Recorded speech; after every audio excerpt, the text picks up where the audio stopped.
Welcome to another awesome, exciting episode of All Consuming Podcast. On this episode, we got to sit down with the band Meadows and talk about their new album, Familiar with Pain. Yeah, and they're so fun. It was such a great interview. Awesome guys, down to earth, got to talk about their album, about their background, and it was super cool. I'm so excited for our listeners to hear this. Yeah, it's a good one. So without further ado, sit back, relax, listen to an interview.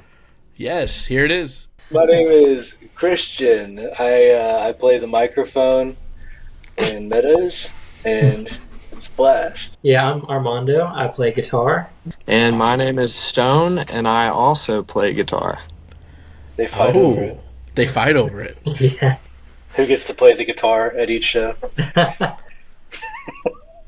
Yeah, you know, I've seen you guys once. I tried to see you 2 times. But Where at? in Spokane, Washington, right here in town. Oh, nice. Wait, so you're at the Spokane show? Yeah, you guys are with The Undertaking. And Ongoing Concept. Yep. That was the day after I found out I had a staph infection on that tour. Whoa. Yikes. Yeah, Where it was at? Terrible. So we were in Boise, I think, the night before. And I like woke up that morning with a staph infection in my armpit. What? How that happened? I think it was probably from spending the night in the airport, like, 2 nights prior. But yeah, it was miserable. I had to like call the teledoc and get a prescription. You just show them on the phone, just like your pit? Yeah, I'm like showing them. We're like in the van going down the road, and I'm like, I promise I'm not making this up, but like, I've got to call in. They're like, do you want it sent to Birmingham, Alabama? I'm like, no, I'm in Washington. They're like Washington, got D.C.? a prescription. No, we were in like Washington State. Oh, I know. Everyone confuses the two. Oh, yeah. But... And so, yeah, that was miserable, but...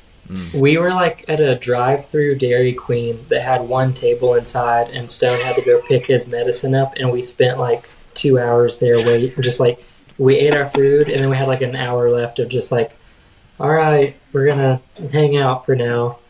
Just staring at the workers at the counter as they stare back. Dude. So, but you played that night through your staph infection? Oh, yeah. That was good. The whole run. I mean, Is it pick hand or is it guitar hand? yeah, it was my right hand. It was in my armpit, so like literally for the rest of the tour, I felt like I was walking around like this.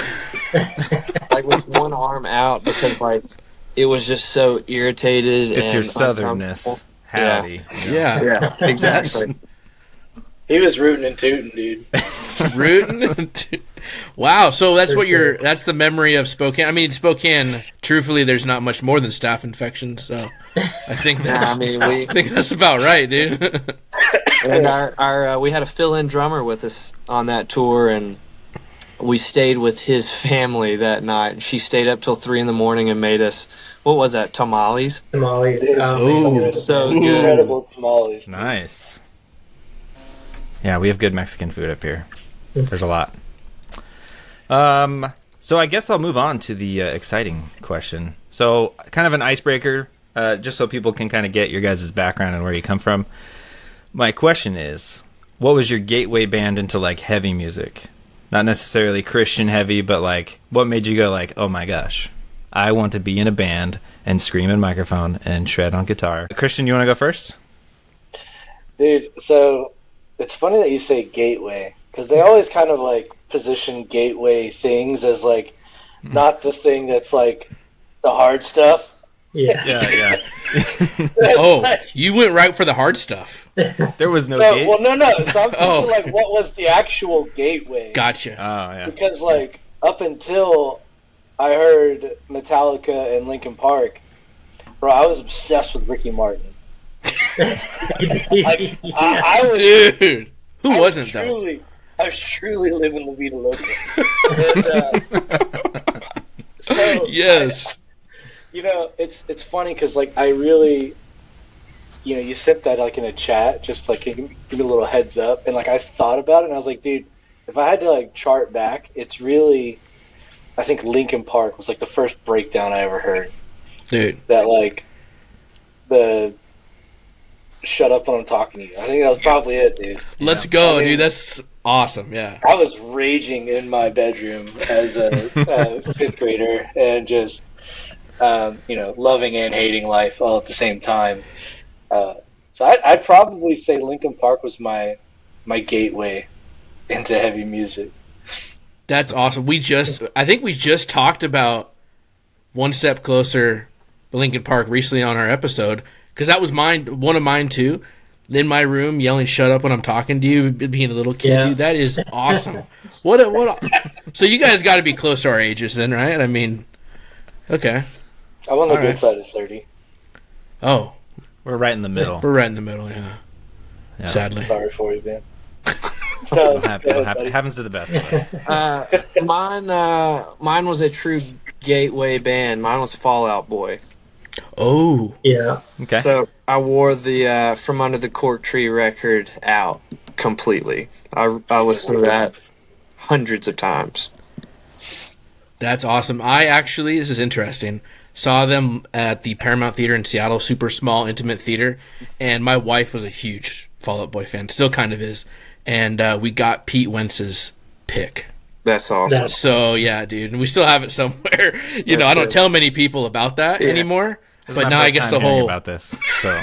Now I guess the whole world's going to know, so I have to, whatever, it's cool. You have to edit that out. That's it. Edit it out. It's worth some money. Armando, what about you, man? I'm trying to think about it because, like Christian was saying, like gateway, like maybe not super heavy, but like leaning into that.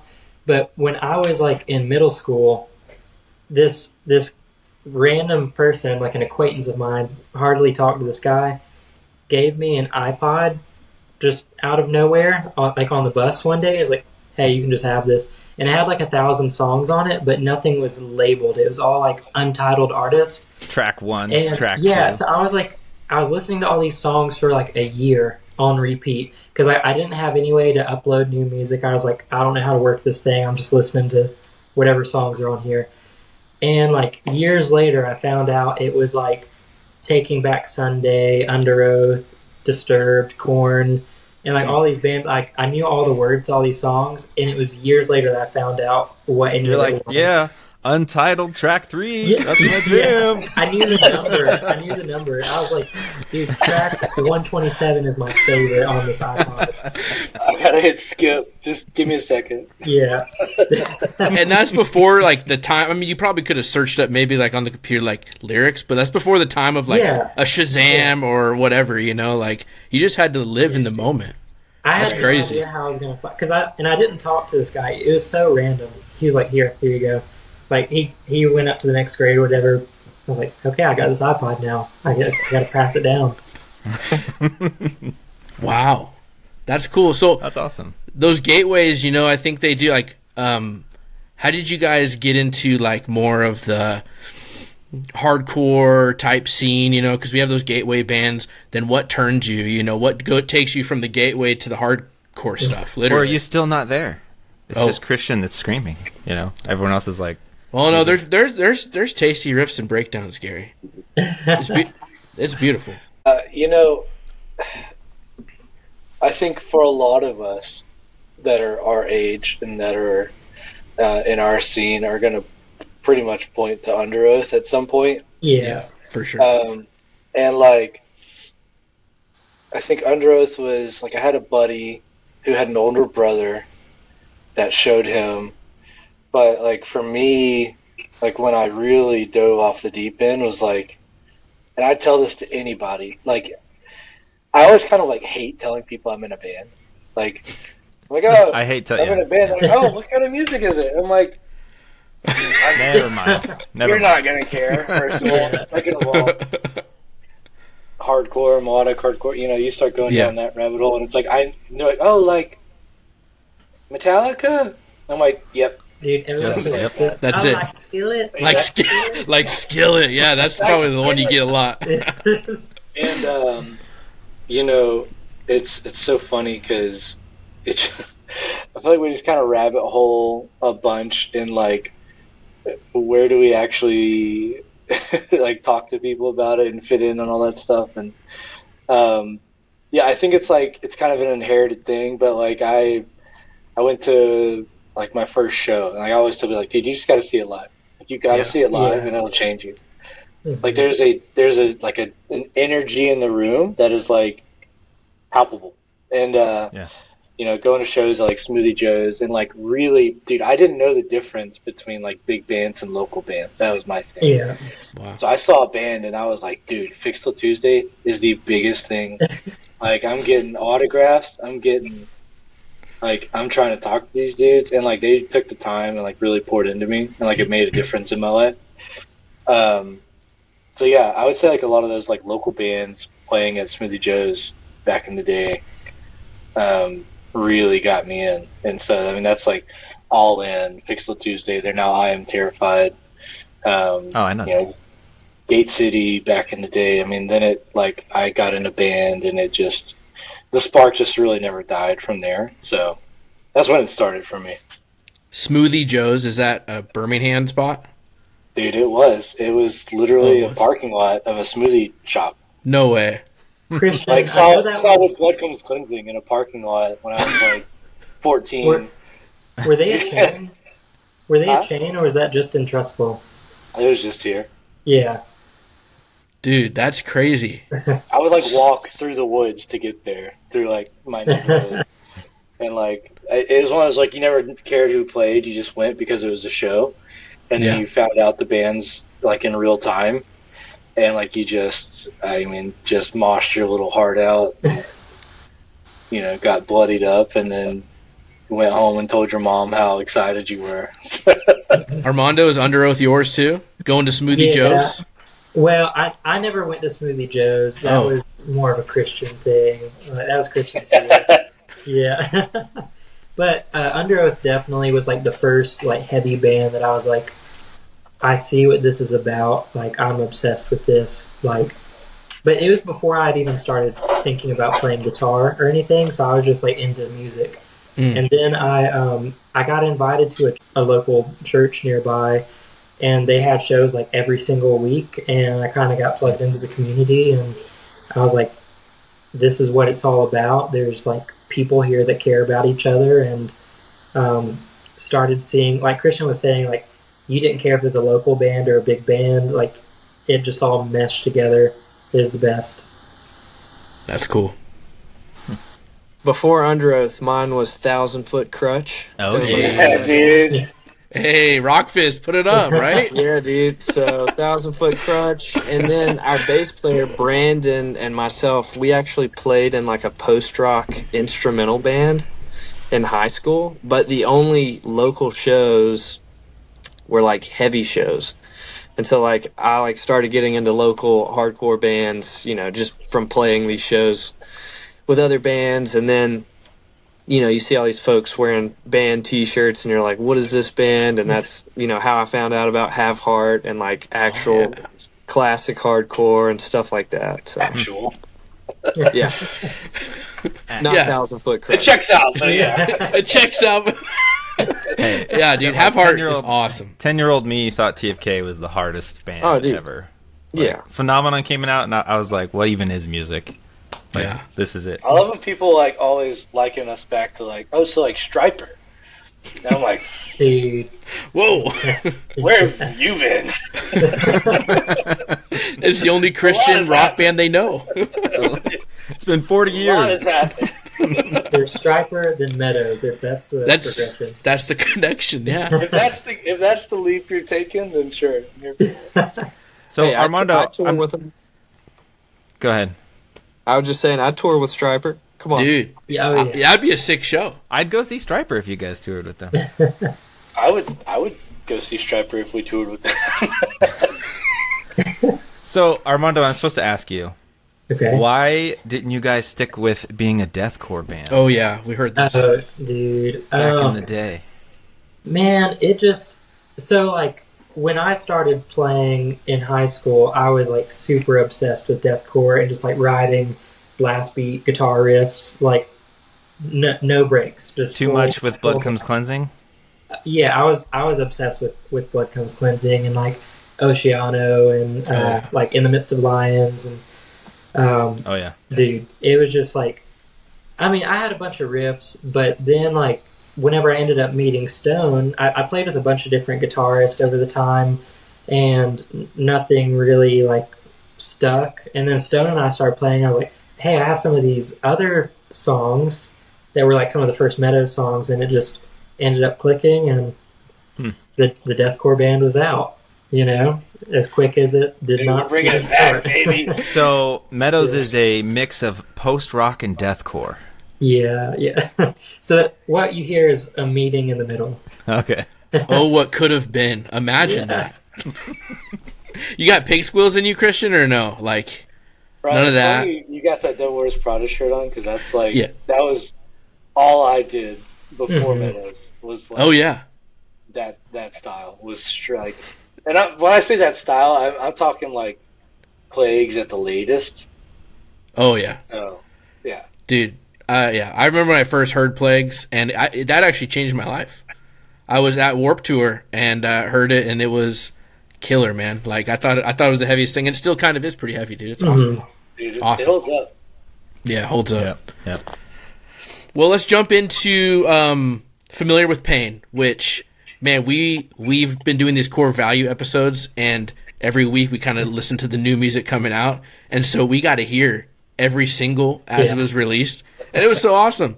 And one thing that we hated, like the worst part about it, is like when we were listening to the Meadows song, we really wanted to listen to it, so we didn't have any dialogue ever during the songs. It felt like, because we were just like wanting to listen, you know.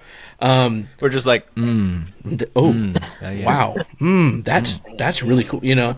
And so we're absolutely, just want to say, blown away by this album. It's been phenomenal. Can't stop listening to it. So we appreciate and love what you guys are doing and the direction you're going. It is awesome. Thank you so much. Yeah. And so with that, I have a couple questions for you. I want to know, I always like to know what the band's what the band's like favorite song is, because usually like my favorite song doesn't ever line up with the members of their favorite songs, which whatever. But so I'm interested to know, each of you, what is your favorite song off the album and why?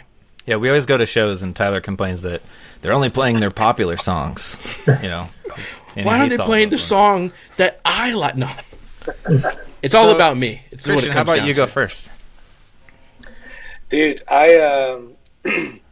it's really funny, and I think some of the other guys might, piggyback on this thought, but 39 Times really became a favorite of ours.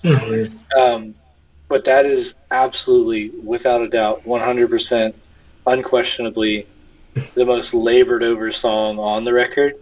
Oh. Yeah. And, like, our drummer, Evan, made a really funny comment about it. Like, when we finally started, like, driving on, like, all right, this is the actual direction. He's like, this is the 39th time we've written this song. Like, It's just we too were accurate. we were at such a crossroads on, like, there's probably 4 different B-sides that sound completely different from what it became. Really? And, like, I had a lot that I wanted to do lyrically, and, like, it's the penultimate song. It's the representation, like, within the story that, like, is the finisher on the album, like, thematically, and, like, it just carries that weight. And, like, when you really are, trying to, like, take an approach of, what we're wanting the album to do beyond music, like, within people, is like, man, and it's like that kind of stuff, like, sat with me and, like, just kind of turned me over at night several times, and it was really, really great to see it come to fruition. So 39 Times, I think, is, like, definitely it for me. I mean, before that it was What Is Truth, but when it finally happened, I mean, it happened as we were recording it also. Our producer really pushed the button and was like, hey, we need this song by this date, and that date is next Thursday. So and we were like, oh man, I don't know. And like that kind of pressure that was just applied to it really birthed something that like I'm super proud of and love. So. Who do you have reading on the end of that song? I'll let Armando take that one, and then he can answer as well. Sweet. Yeah, so we were, we kind of demoed that song out up until, the end of it musically. And I was like, every day when I was driving back and forth, like to and from work, I'd be listening to the demo, and it ended. And as the song started to end, I was like, just thinking about the scripture that we had been discussing about it. And I pulled into the parking lot at work, and I started reading that scripture as the song ended. And I called Christian, and I was like, dude, we got to add this in. And I think I know the perfect person that can read this.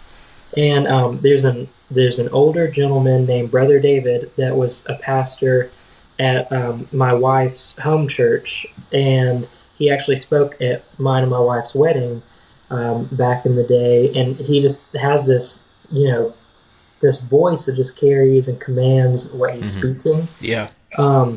So, I ended up reaching out to him because he lives like an hour away from us, and like, we're like, okay, this was when we finally figured out it was going to happen. We had like 2 weeks to get it done, and we were trying to schedule everything out, and it ended up working out perfectly. But he's a very special person to me personally, and hearing that every time, it just, I can feel it.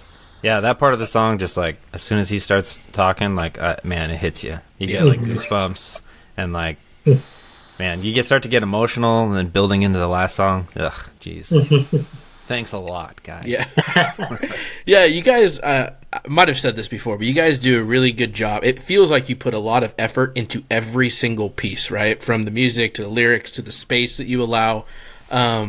It definitely has the effect that you're going for, I think, because I've never, when I listen to a Meadows song, I've never left without feeling something, right? And I feel it. Sometimes gotta wait in the car a little bit before I go into Walmart, so people don't think something's wrong with me. But hey, I definitely feel something. So it's awesome. It's what music I love most about music, for sure. Dude, that means a ton, but it's definitely been like a labor of love for all of us, and like we've put our absolute all into every song up into this point, even with our last records. But this is, every bit of it definitely does have intention.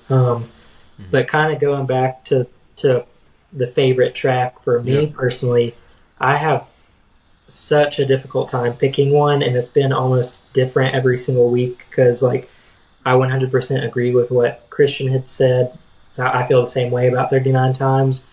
But I've been feeling really connected to Heavy Eyes recently, just because like every time I listen to it, like the ending of it feels so personable, and like the prayer of like Jesus lyrically, and like the way it meshes with the music, just from like a listening perspective. Because I mean, we put so much time and thoughts and ideas into all this, and then it's out, and we can finally sit back and just listen to it and like receive it back on that side. So it's been really cool.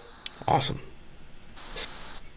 So I've got two. I've got a favorite to play and a favorite to listen to. Oh, love it. Love it. So my favorite to play is Life and Death by the Sword. It's just like a ripper front to back. Yeah.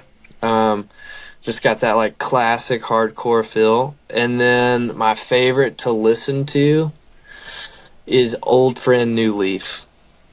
I just like the like front to back, it's high energy, upbeat. So that's my answer. Awesome. Yeah, those are all absolute awesome songs. Gary, what's your favorite? Oh, I got to pick one. You got to do it too.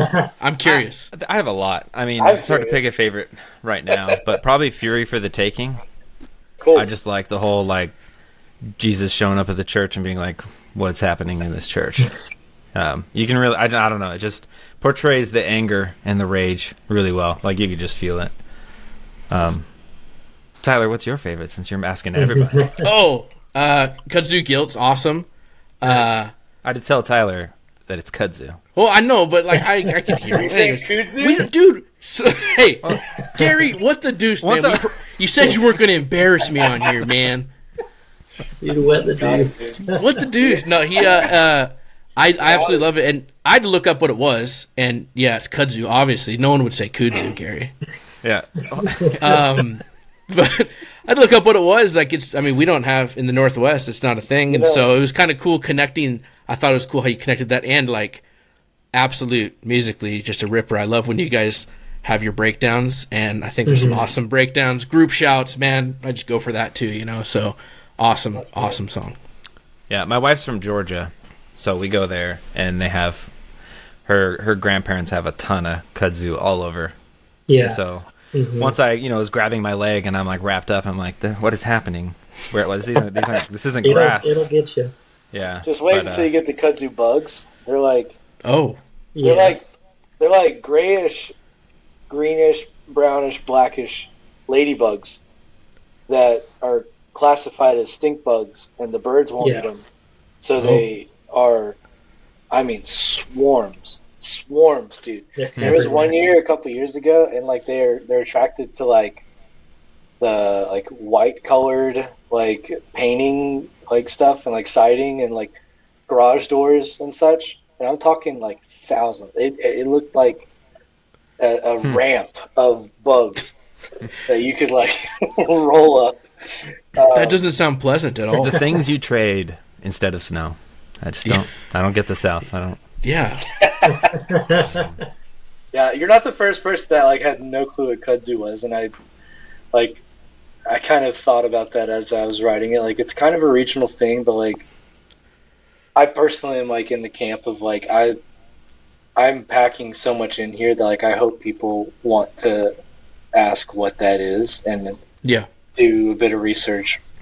I can embarrass myself. Like, I was listening to the album for the first time driving day before Easter. So album came out on Good Friday, and driving to my wife's house, her family, about an hour and a half drive, 2 hour drive, and the song came on, and it was so the song's like it kind of relates to like Peter denying God 3 times, right? And so I'm like, oh, when the rooster crowed, is the kudzu a kind of chicken? Yeah. Like what kind of rooster is that? Like, trying to figure that out. And my wife's like, are you serious? That's awesome. So, I was dumb too, Tyler. Like, We're just Northwesters, man. We don't have any of that stuff. I love that, dude. Plants die in the winter. There's nothing here in the winter at all. Yeah. That's cool. So thematically, with Familiar with Pain, what made you guys? Well, first of all, thematically, like, what is it, and then what made you guys want to write that, and all of those things? Dude, so it's one of those where like we kind of have talked back and forth about like how much do we give away, how much do we leave to the theater of the mind on like let them investigate.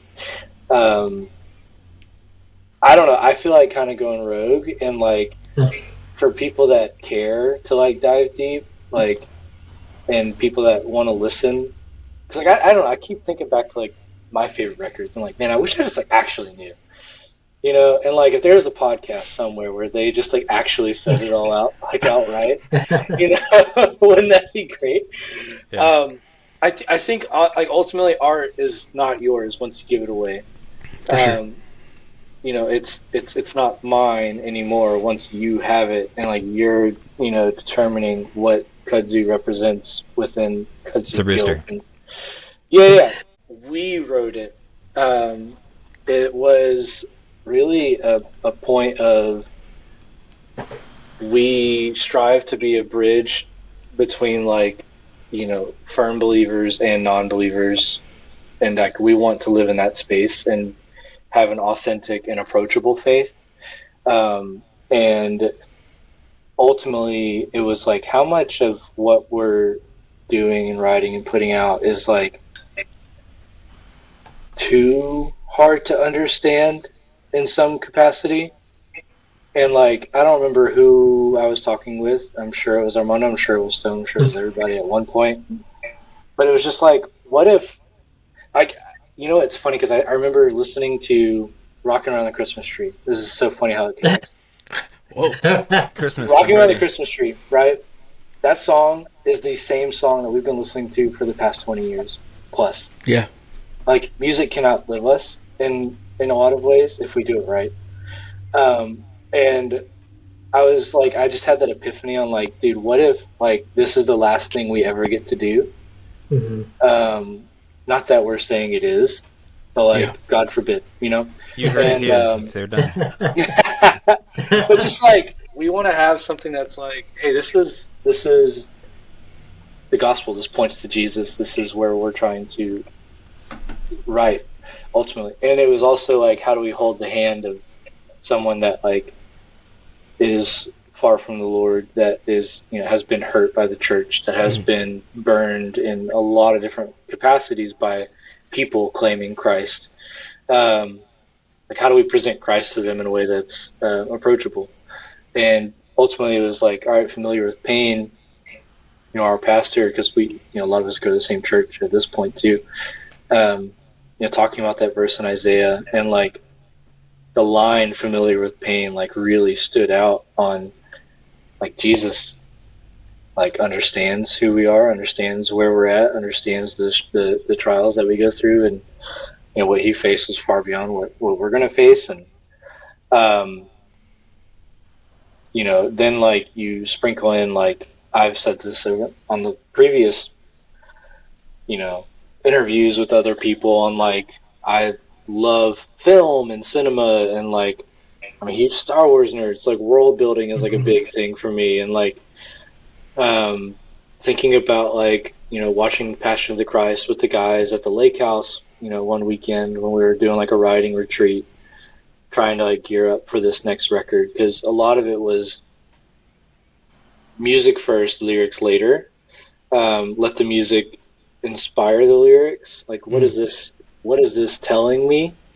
What is the Lord speaking to me like through these, like through this sound? What does that sound like? And then we kind of flipped it, like, hey, this is what I want to do. Like, let's tell the gospel in an approachable manner, and you know, let's start with Palm Sunday and end with the flogging of Christ, and like, let's pick out the themes of each piece between the 2 points. Let's tell it chronologically, because I want to be a great storyteller with my songwriting. And what does this sound like? And that's where the songwriting really took root on the album. I like really challenged Stone and Armando and the guys, like, okay, so Fury for the Taking, like, it's the next part after Jesus rides in on the donkey. Like, what does this sound like? What is the theme of this piece of the story? The theme, you know, okay, prosperity gospel. Like, we'll kind of narrow it down to like a tiny bit.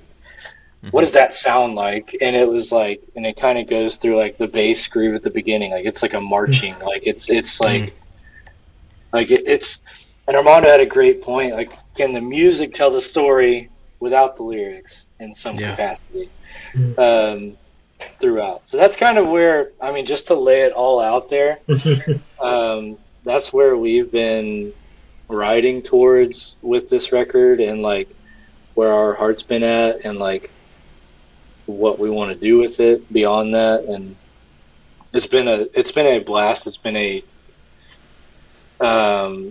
very challenging too. Very challenging too, because like, you know, there's the Theo bros are gonna come after us if like something's not lining up right. And so like we would have Bible studies like a lot of Saturday mornings, and like we spend a lot of time reading, just scrutinizing ourselves and the way that we were approaching it lyrically and musically, just to make sure that we were approaching the right themes that we were wanting to capture, and also making sure that we were hitting these like major themes chronologically, as well as like the smaller details, and like, okay, we're going to do a deep dive on this subject, and make sure like where are we like starting and ending within each song on the record.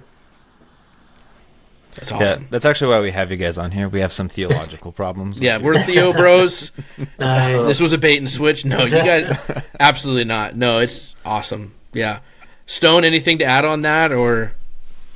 No, I mean, I think Christian really, wrapped it up in a bow really nicely. But I will say, and piggyback a little bit off what he was talking about, Christian would come to practice. We kind of had a shared document that like listed out the tracks and what we were working on, the emotion of the song, the story of that song, and I remember particularly on Barabbas. So like when you listen to the record, a lot of like the heavier riffs come from me, and a lot of like the melodies come from Armando. That's kind of like how we write, and so.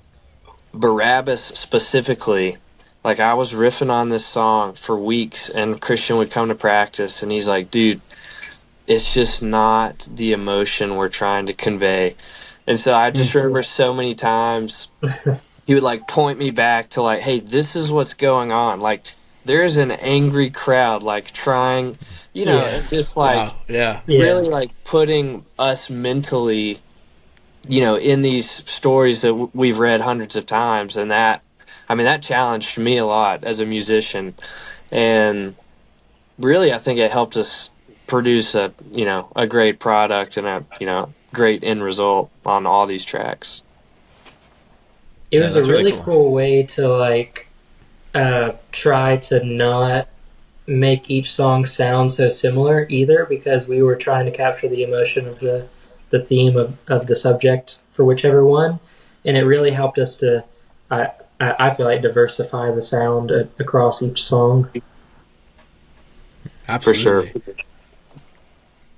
I think too, like, so in those days and also after, like we love that so much, how it world building, like you were saying, Christian, like you built that world and it was like so cool, like we felt like we were like discovering things, like ourselves, and it was like kind of cool, and we're like, we loved it. And when we did the episode on it, it was so cool. And so we kind of were like going in, like not expecting that, but like expecting it. And so every time we hear a song, we're trying to like, oh, is this Jesus's like end days? Was first, and we're like, all right. Okay, here we go. What's next? Because we're trying to, dig deep into it. And so, I mean, I guess we speak for everybody. We really like how much depth is in everything. So that's cool, man. Really cool. Yeah, and kudos to you guys. Even on that last podcast, like I remember texting the guys in a group chat, being like, "Yo, oh, they caught this. Oh, they caught that." Yeah, A lot of that back and forth. We were all just like cheesing over it, man. So, Tal and I spent days studying. Dude, because like, especially when we were doing In Those Days and also after, Christian and I were actually living together at that time, and we would stay up so late at nights, like just binge watching Avatar: The Last Airbender and eating cereal, and we would just, or like playing Smash Brothers or whatever it was, and we'd be like, dude, what if we did this, and like no one's gonna catch this, no one's gonna do this or that, but yeah, those are the good conversations. Yeah, we actually had a lot of positive feedback on that episode too, just because people, they listen to Meadows, maybe it comes up on their playlist or whatever, it's whatever song, the Dove or whatever, and they don't really put it all into its big picture, and then they hear it and they're like, whoa, like that was so cool. And so it was really cool to do something like that. We felt like we were helping out our listeners and enjoy it too. So it was pretty cool. That's awesome, dude. So I have a question. So the last song on the album is not like any other song. Yeah. And in fact, I would love for it to be like on Air One and K-Love and whatever those other Christian radio stuff. But I love it because like my problem with those kind of stations is usually the songs are very watered down lyrics, or they're just, super vague. It's barely Christian. But like this is a worship song that I would love, like for my church to do. And they say no because it's 6 minutes long. But what inspired like this, clean Christian's not singing, I assume? Or is he? Who's singing? That is you? Christian, yeah. See, we were talking about this. Okay, that's exciting. So yeah, maybe we just want to know and the who guest vocal and all that. Yeah, let us know about it. Stone, you want to take that one? Yeah. So my wife is singing on the track with Christian. In this song, so back in 2020, my dad was diagnosed with stage 4 lung cancer, and so he never smoked or done anything like that. So it was like really out of the blue, shook my whole family, and my dad's a believer, my mom and dad both, and so it was kind of like the first time as a believer. So often you tell people, I'm praying for you, or whatever you're going through, or like, just trust the Lord. And, this is the first time for me personally that I had to like stand on God's word and what he says, and, step out in faith and believe it. And so during that time, my wife and I wrote this song just to like encourage my parents. And so, I played it for the guys, had like a little demo of it. And a couple years later, my dad was cancer free. He beat it. He's still cancer free today. A lot of prayer, a lot of treatment, things like that. But and so we had like this celebration. My wife and I sang the song, and I remember walking up to Christian and Armando, and they were like, "Hey, we've got to put this on the record." Like, it just, kind of encapsulates, who God is to us, and, just explains the, the many names that he has for different seasons that we go through. And so we, kind of put our spin on it, made it like a full band instead of just me playing acoustic. And yeah, that's kind of where that came from. Holy cow. What an awesome story, man. Wow. Praise God for that, and that your dad's cancer free. That's just amazing. Yeah, that's right. Wow. What he didn't mention is that Armando and I had tears absolutely just streaming down our face. We gotta put that on the album. Yeah. Oh my gosh. We're like, we didn't have to say it. We just looked over and like nodded our head. Yeah. So you guys were there when you two sung it first? So we had that celebration event for when he was cancer free, and after it had been a year of being cancer free, and I was playing electric with Stone and some other people for that song, and it was just such a tangible feeling of like, man, this is a powerful song. And after we had been discussing like for the next like year or so, figuring the record out, we just felt like that was the capstone of the record, because we had been talking about the idea of writing a worship song for the closing anyways, and went back to this and we're like, we couldn't write a better song if we tried to for this. And it's like what Jesus experienced as being a man of sorrow, acquainted with grief and familiar with pain, going through all that we've discussed throughout the record. He's strong, and that was like the big takeaway of it. Our God is strong because he's endured all of this for us, and just felt like the perfect closer. Wow. Yeah, that's a super awesome song, and it's a awesome story. Thank you. And Christian has clean vocals too. Yeah. Dude, that's cool. It's funny because we all play in the worship band at our church too. Yeah. Oh, really? I sing, and it's just funny because like the people that know me from that are like, I can't believe this is you in Meadows. You're in a band. And the people that are like hearing me in Meadows are like, I can't believe this is you singing and leading worship at church. And I'm like, why does it have to be one or the other? Right. And then my mom's like, why do you gotta scream? And I'm like, right, so well, it's not that I'm choosing to. It's just like what the song is calling for, what I'm writing. Like, this is what happens is what happens, and I've always said, like, even from like our Likewise and Accretion days, like, I'm gonna pack as much passion into the song as I can, and how that comes out is how it comes out, whether it's screaming or singing or spoken word or whatever it is. You know, just trying to pack the passion in. That's it. You guys need to do a acoustic EP. Like, pick your 5 heaviest songs. Do Barabbas acoustic. Don't tempt me, man. I'll do it. Before we move on to, we didn't say it, but the worship song at the end of the album is called "My God Is Strong."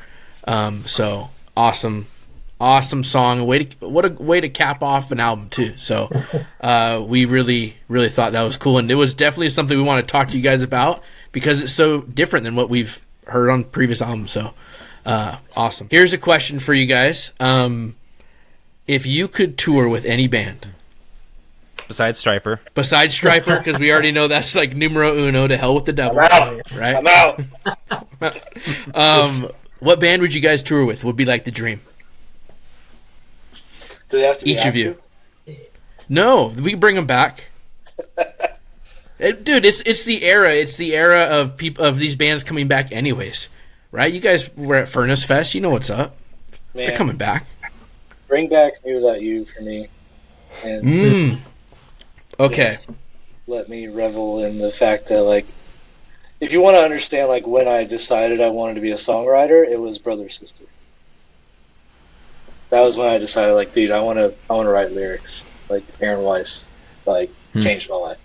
So I definitely feel some of that influence, like The Flood. I kind of feel that at the beginning of The Flood, like it feels a little Me Without You. Like, I think I even said that. Like, that's awesome. Cool. Yeah. So Me Without You, bring them back, and Meadows tours with them.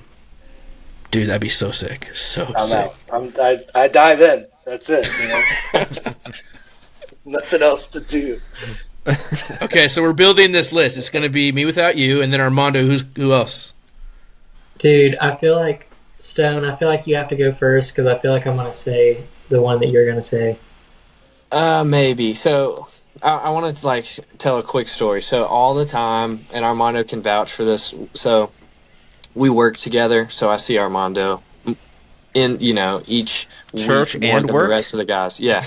So church, work, and band practice. So I see Armando quite a bit, but. Yeah. Armando and I, when we're in the office, we go in twice a week. There's like a walking track, like a health center at work, and so we'll go walk like once a day and just talk and hang out. And so I'll always every now and then just ask him, "Hey man, if Under Oath called us today and was like, hey, we're doing this 2-month-long tour," I was like, "Would you quit your job?" And we're always like, just talk about what that would look like. Yeah. But Under Oath, writing on the walls, like if we were touring on a record like that would be amazing. But so the band that I'd like to tour with, they're not like a super huge band, but I just love their music and their message, and that's Advent. I think they're just straight rippers, and I think they're sick. So that's my answer. Super underrated. That's a great call. Yeah. All right, Armando. Dude, I'm really torn between like two. Like I really want to say like Have Heart, but also Defeater. Like either of them would be incredible. All right, so we've got Me Without You, Under Oath. And Advent, Have Heart, and Defeater, and then Meadows. Dude, come on, make it happen. We just built Meadows with all those bands. Yeah. Make it happen. The Meadows starter kit right there. That's awesome. That's awesome. It's cool that Have Heart is a big influence because that Boston hardcore scene's so awesome. Like I loved all the music that was coming out of that. Oh boy, we got to talk about Boston hardcore. Dude, I'm all about it. Any hardcore, dude. I'm all about it. Any hardcore. I saw. Okay, this is also sort of weird, but Christian, I think you guys were on the Kingdom Core podcast, and you were wearing a Turnstile sweatshirt, and that's when I knew I liked you. Yeah. That's when I knew I liked you.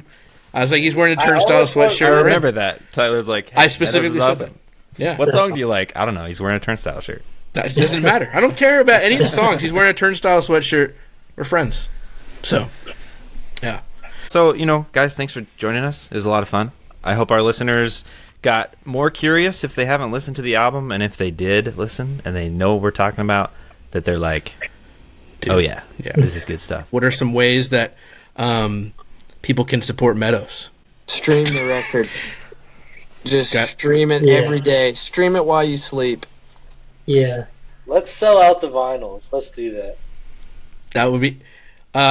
You see Gary's wall. Do you see at the top up there? Dude. Oh! I did not even That's the notice previous that. one. Ooh, a little Easter egg for you guys. That's awesome. I love it, dude. Yeah. So we do on our Discord, we have the Last FM, and so it's kind of a competition right now. The Meadows crown. Whoever has the most listens gets a crown, Nice. and it's pretty high. I think I'm third, Gary's second, and I forget who's first, but it's I'm first. No, you're not. Look it up right now. Then Look someone at that right now. stole. Dude, I'm looking it up right now. Now. So if you Because- don't know, Last FM, right? It's like this service that tracks your plays on like Spotify and Apple and whatever, and it just connects to that. And so it's actually used to make those crazy pictures of all the album on there, So what have I listened to this year? And here's a 10x10 grid of every album. That's mostly what people use it for. But Dang it, Gary. Yes, you are number one. Thank you. Gary, 826 plays. All right. Come on. There you go. So, yeah, it's a little competition between us. I got a little bit Nice. to go, but yeah. Yes. Cool, guys. Well, we really appreciate you guys coming on. If you haven't already, check out Meadows on social media. Stream the heck out of their new song, or their new album, excuse me. It's awesome. Thanks for coming on, guys. It's been a pleasure for sure. Thanks. Dude, Thanks for y'all. having Thank you us. guys. Man, that interview was so awesome. I feel like we could talk to those guys forever. It's just Yeah, they were super easy to talk to. Yeah. Afterwards, we stayed on for a while and talked about Avatar: The Last Airbender and We stuff should have like put that. We should have put that for Patreon. We should have recorded it and been Yeah. Meadows, the outtake, we or should've. something.